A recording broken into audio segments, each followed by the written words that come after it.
অন্যায় হলো, অত্যাচার হলো, ব্যভিচার হলো, সেই দিন তুমি কিছু বললে না। আজ যখন তোমার পুত্রের ওপর বিপদ এসেছে তখন তুমি প্রার্থনা করছো মা।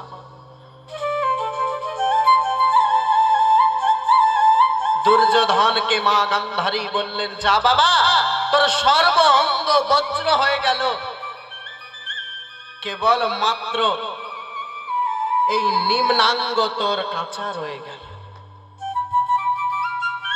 কিন্তু তোর তো যুদ্ধ কারো সঙ্গে হবে না, একমাত্র কৃষ্ণ জানে, আর তো কেউ জানে না। তোর তো যুদ্ধ ভীমের সঙ্গে হবে। ভীম তোকে যতই প্রহার করুক তোর অঙ্গে কোনো হানি হবে না।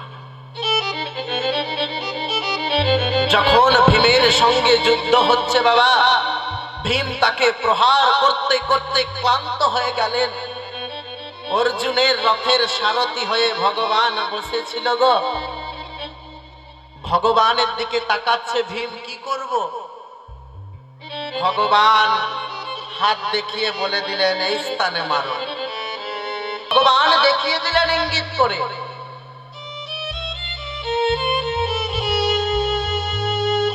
ভীম গদার প্রহারে আজ তার রূপভঙ্গ করলেন। গদার প্রহারে আজ তার রূপভঙ্গ করলেন। কারণ জানো গো মা, যেদিন পঞ্চ পাণ্ডব পাশা খেলায় বসেছিল,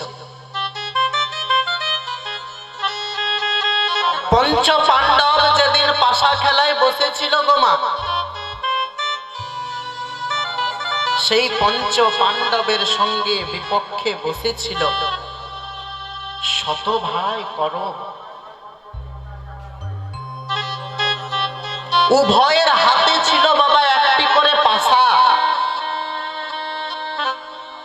মনে রাখবেন, মহাভারত আমাদের জন্য একটি অনেক বড় শিক্ষা। উভয়ের হস্তে ছিল বাবা একটি করে পাশা।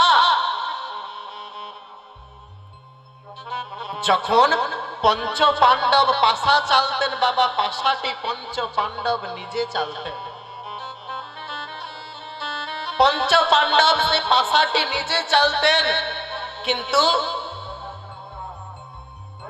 সেই কৌরব কিন্তু পাশাটি নিজে চালতেন না গো মা।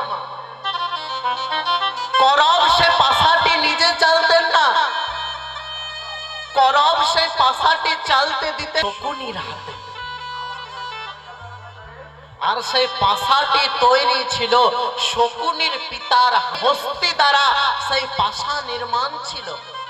সেই পাশা শকুনির কথা শুনতো। পাশাটি শকুনি চালতেন আর বলতেন, ভাগ্নে কত লাগবে বলো? মামা 6, মামা 5, এই পাশা 5। ও বাবা, ভেবে দেখবেন, ভেবে দেখবেন, তারা সেই পাশাটি তুলে দিতেন ওই তাদের হস্তে। তিনি তুলে দিতেন তার মামার হাতে।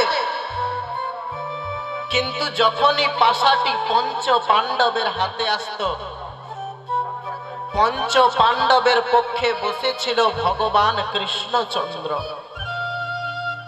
ভগবান কৃষ্ণচন্দ্র বসেছিলেন পঞ্চ পাণ্ডবের সামনে।